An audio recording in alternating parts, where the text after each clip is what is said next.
Today we will start the topic of classification of partial differential equations. There will be a few lectures on this topic, and we concentrate essentially on second order linear partial differential equations for the classification, and you will see why this restriction as we go on. So, first of all, we will start with the basic question: why classification? So, in many branches of mathematics, we do classify objects of study. For example, in linear algebra we classify square matrices into class of symmetric matrices, orthogonal matrices and positive definite matrices. Why do we do that? So, in order to, this we may group a particular set of PDE whose solutions have common qualitative or quantitative properties, so that we will recognize, given a PDE, into which group it falls. For most of the 19th century and early 20th century, efforts were more concentrated in finding formulas for various initial and or boundary value problems of equations of mathematical physics. And that is the reason in that period people essentially concentrated on three types of equation. The first one is wave equation. So, describing vibrations in small transversal vibrations of a string, the longitudinal vibrations of a rod, electrical oscillations in a wire, etc. And this equation is a prototype of hyperbolic equations. So, we will define what is an hyperbolic equation as we go on. So, this typically the hyperbolic equations they have qualitative properties connected with the solutions of the wave equation. So, this is in one dimension, and it also has in 3 dimension it models vibrations of a membrane, propagation of sound waves, light waves and electromagnetic waves in a medium. And then comes the equation of heat conduction, and this is a prototype of parabolic equations. So, this is another classification in those. So, one of the again physical phenomena of heat conduction.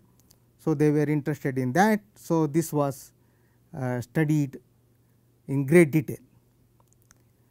So, it also describes diffusion of a chemical substance in a medium. As such, it is also called diffusion equation. So, heat equation or diffusion equation.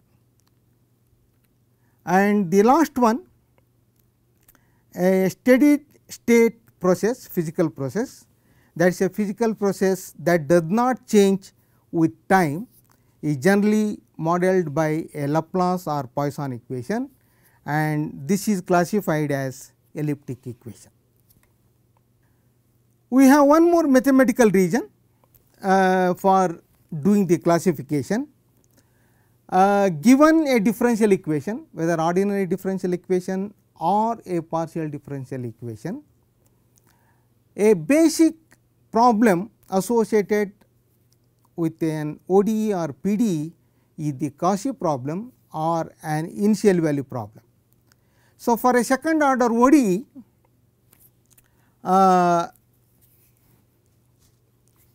u double prime b u prime plus c u equal to g.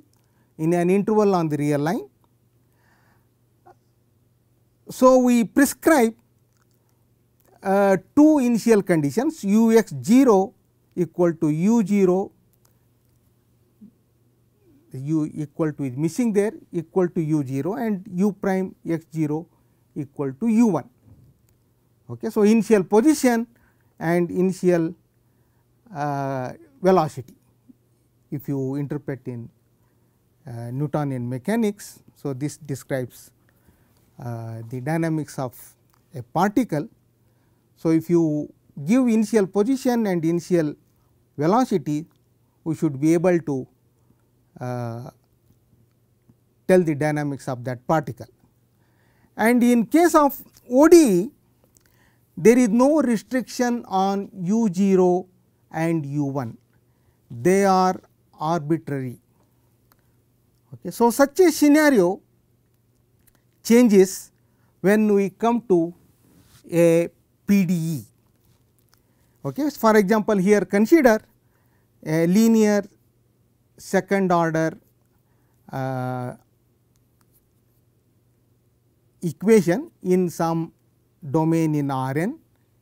So, you can just take R2 for example, and what is the Cauchy problem associated with this equation? Cauchy problem you can give it on a hypersurface. Okay. For example, in R2 this is nothing but a smooth curve. Okay. So, in higher dimensions it is an n minus 1 dimensional surface, and that is called a hypersurface. And so, suppose it is represented by an equation of the form f x equal to 0 with grad f x not 0 for all x on that surface gamma. And this condition just indicates that there is a well defined normal to the surface gamma at every point, and it is smooth. That is why you assume this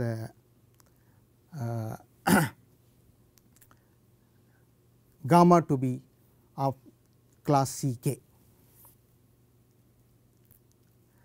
And on this surface we prescribe the initial data or Cauchy data is called for the equation 1.1, and so this is the prescribe the Cauchy data on gamma. So, you give its initial position and then you give the normal derivative. So, this del u by del u denotes the normal derivative of u on gamma, okay, and these two are prescribed. So, similar to the ODE problem. So, two initial conditions for the ODE are given. So, similarly here it is a second order PDE. So, we are giving two conditions, and unlike ODE, what we observe is that in general this u 0 and u 1 x are not arbitrary. So, this requires a great deal of computation, which I am avoiding here. So, that is the difference. What makes this difference is the fact that, so this we did not face in the case of ODE, but in case of PD we do face this, and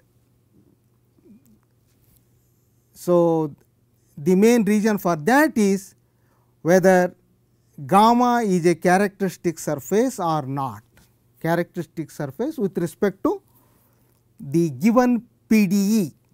Okay. So, here is a definition, a point x bar on the gamma is called a characteristic point for the equation 1.1. So, important. So, you are connecting now the initial surface gamma and the PDE, that is important.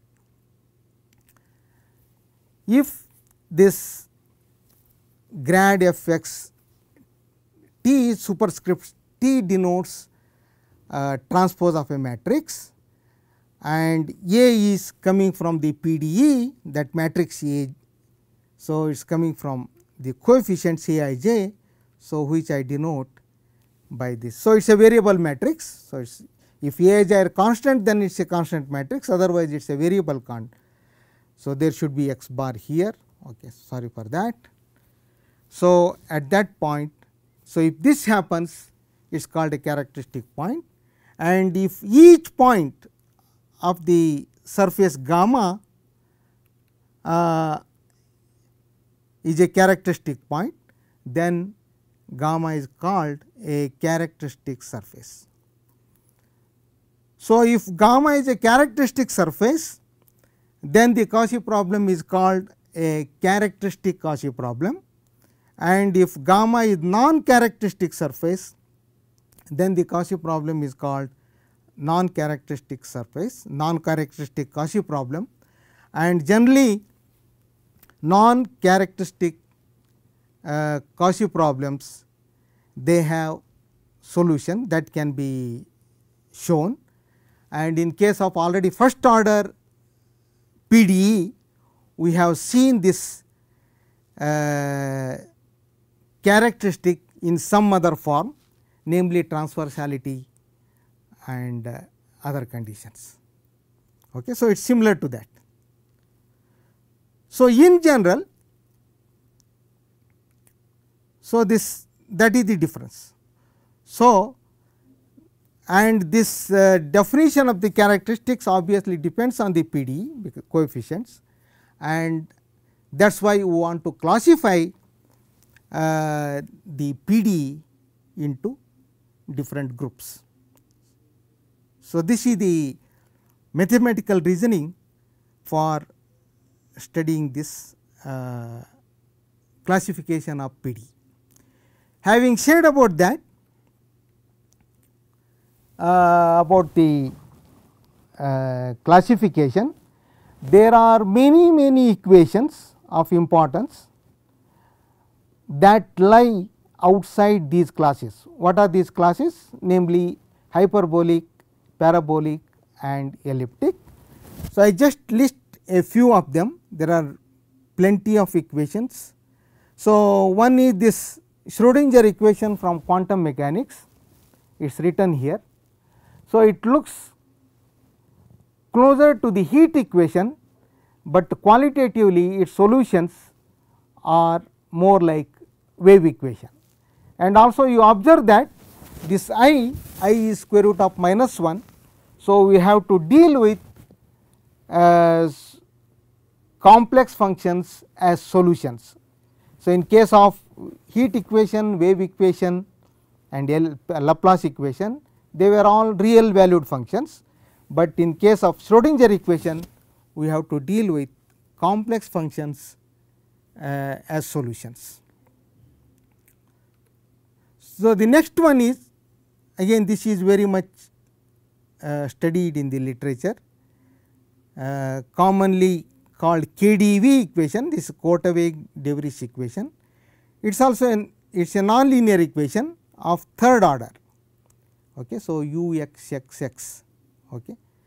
So, here by looking at the nature of the solution, it is classified as dispersive equation as opposed to diffusion equation. Okay. So, the linear equation of KdV, which existed much earlier, is called Airy equation. So, just you remove the nonlinear part in the KdV equation, you get this Airy equation, and then there are equations from fluid dynamics, Navier-Stokes equations. So, that is a system of equations. So, that also does not easily fit into this classification, and there are many more. Okay. So, you can just see the literature. So, in what I am trying to say here is this classification is incomplete. So, that's it's not that all PDEs will fit into one of these three groups. There are many important PDEs which lie outside this three groups, and in the modern theory of this subject, especially after the 1950s. So, there quite a bit understanding of partial differential equations, and now we see the classification as hypoelliptic and non-hypoelliptic. So, even to make a definition of that, we have to develop many tools. So, which is not possible in this first course on PD. So, we will do some basic thing in this course. So, begin with a simple situation just to understand what is this classification and how we are going to do this classification. Okay. So, take the simplest example. So, a second order linear PDE. So, for the as far as the classification is concerned, only the second order derivatives matter. So, that is why I written only on second order they highlighted, and then LOT means it is lower order terms. Okay. Just concentrate on the highest order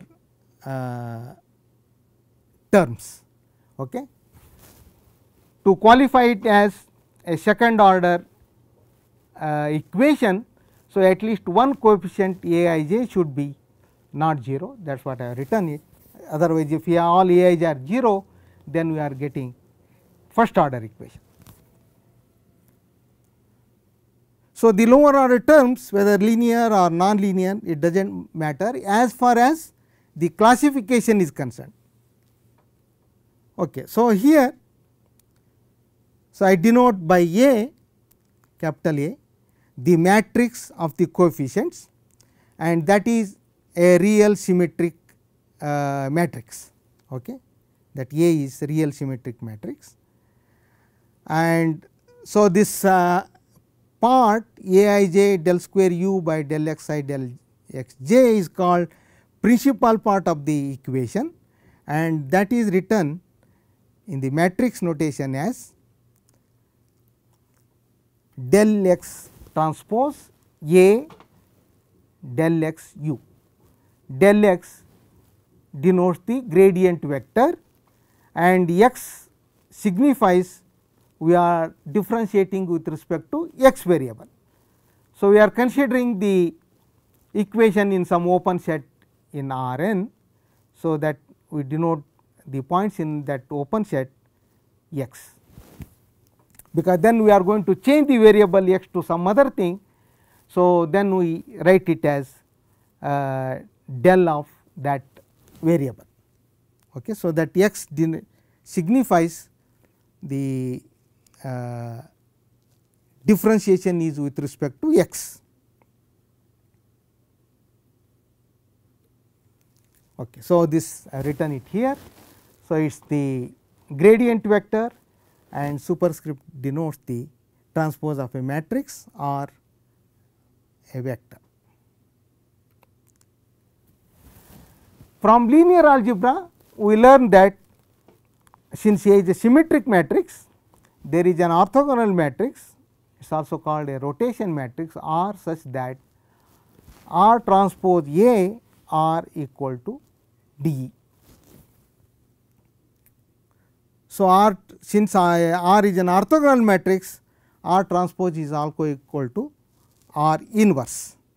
Okay. So, that is the knowledge we take from the linear algebra, and D. So, in essence what it says is a symmetric matrix is diagonalizable. and we can arrange the diagonal elements of this matrix D in the following way. So, lambda 1, lambda 2, lambda p minus lambda p plus 1 minus lambda plus p plus q, and rest are 0. So, here we are collecting the positive eigenvalues of A, negative eigenvalues of A, and 0 eigenvalue.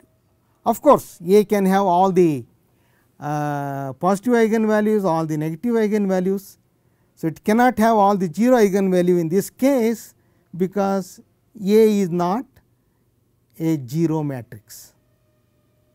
Okay. So, that is what we are writing now. So, lambda 1, lambda 2, lambda p are the positive eigenvalues of A, minus lambda p 1 etcetera are negative eigenvalues. So, there are p positive eigenvalues, then q negative eigenvalues, and r 0 eigenvalues. For total number should be n. So, p plus q plus r equal to n, and since A is non-zero, so it has at least one non-zero eigenvalue. So, that means either p is bigger than or equal to 1 or q is bigger than or equal to 1. Thus, the quadratic form associated with A,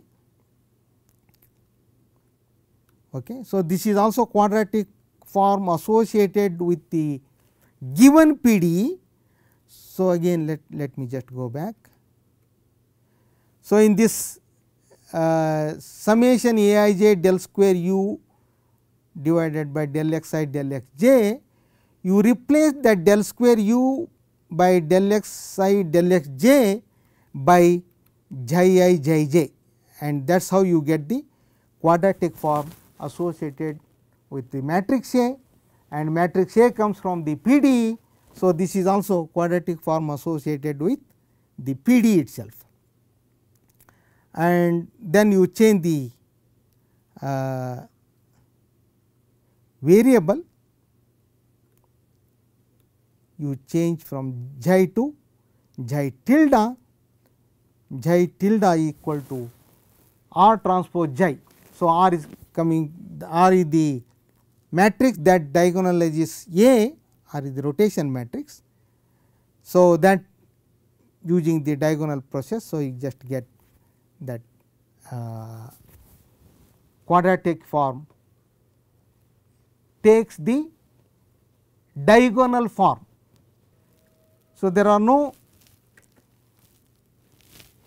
xi I tilde xi j tilde. So, it is purely a diagonal form, lambda I xi I tilde square corresponding to positive eigenvalues, and then we have a term corresponding to negative eigenvalues. So, of course, the rest are 0. So, you just they will not appear. Okay. And in essence, what we are going to do for the classification, again going back to the PDE, we want to somehow get rid of the mixed derivatives del square u by del xi del xj I different from j. By finding suitable change of variables, we want to make it just a diagonal term. So, pure second order derivatives del square u by del xi square, similar to this diagonalization of the quadratic form associated with the matrix A. And we can do one more transformation, put eta I equal to square root of lambda I xi I tilde for I equal to 1 to p plus q. So, wherever you see that. So, I want to absorb this lambda I into xi I tilde, that is what I am doing, and that gives me this only plus ones and minus ones, nothing more, and this is called the canonical form associated with A or the quadratic form associated with A. So, we get only some diagonal terms and coefficients are also either plus 1 or minus 1.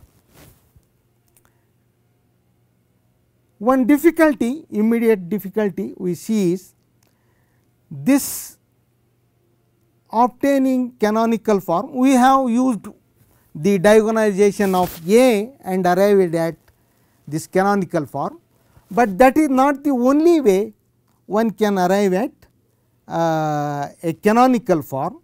So, there are many different ways. So, here let me just give you one example in R2. So, you consider this quadratic form q x 1 x 2 equal to x 1 square plus x 1 x 2 plus x 2 square in R2. So, I can write this quadratic form. So, there is x 1 x 2. So, I want to remove that.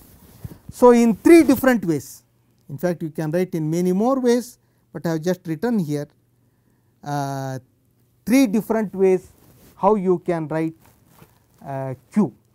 Okay. So, something square, something square, something square, something square.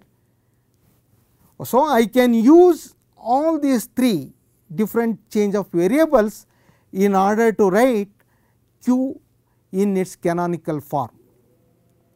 So, canonical form is not unique, but what is unique is, and that is again from the linear algebra,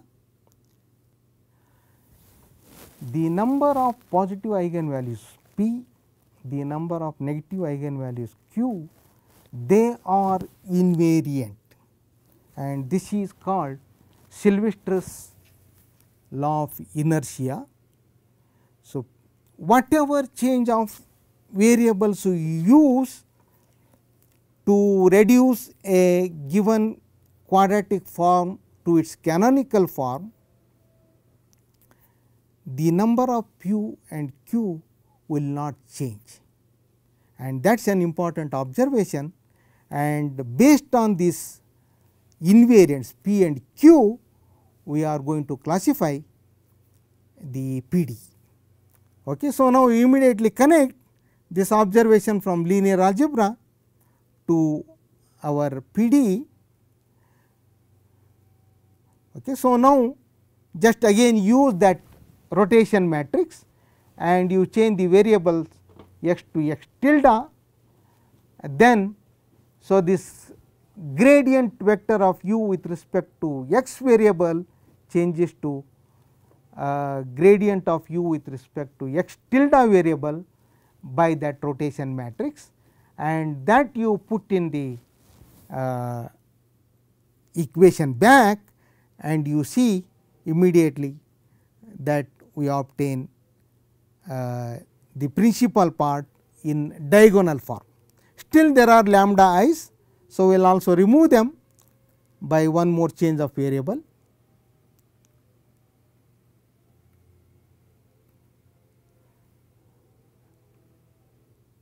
And now you change x tilde to y. So, again just you want to absorb this lambda I in x I tilde, and that is very easy. So, you put y I equal to x I tilde by root lambda I, and that converts the principal part into a diagonal part del square u by del y square, and with coefficients only plus and minus 1. So, you just look at equation 1.2, you see that the coefficients are only, there are p plus 1s and q minus 1s, and this is referred to as canonical form of the principal part. So, we are not bothered at this stage about the lower order terms, the first order terms. Okay. So, we are just concentrated on the second order terms. So, before defining the classification terms, so in case of variable coefficients, so when a I j are also functions of x, we wish to reduce the principal part into canonical form of the form 1.2 if possible. Okay. So, that is a big question whether we can do it or not. So, just that will come little later. So, let us now. So, here only 3 cases are considered, namely p equal to n, in that case q equal to r equal to 0, and p equal to n minus 1, q equal to 1 and r equal to 0, p equal to n minus 1, q equal to 0 and r equal to 1. So, in the first case all the eigenvalues of A are positive, and in the second case n minus 1 eigenvalues are positive and 1 negative eigenvalue, and in the last one there are n minus 1 positive eigenvalues and 1 0 eigenvalue. Okay. So, depending on this cases, we call the equation by a suitable name. Okay. Again the name nomenclature comes from geometry. So, just let me just tell you that. So, in R 3 the level sets of the quadratic lambda 1 x 1 square, lambda 2 x 1 square, sorry for that. So, it is lambda 1 x 1 square plus lambda 2 x 2 square plus lambda 3 x 3 square. So, if all the lambdas are positive, the level sets of that quadratic are ellipsoids, and if 2 of them are positive and 1 is negative, it is hyperbolic. So, the same terminology we use for the classification of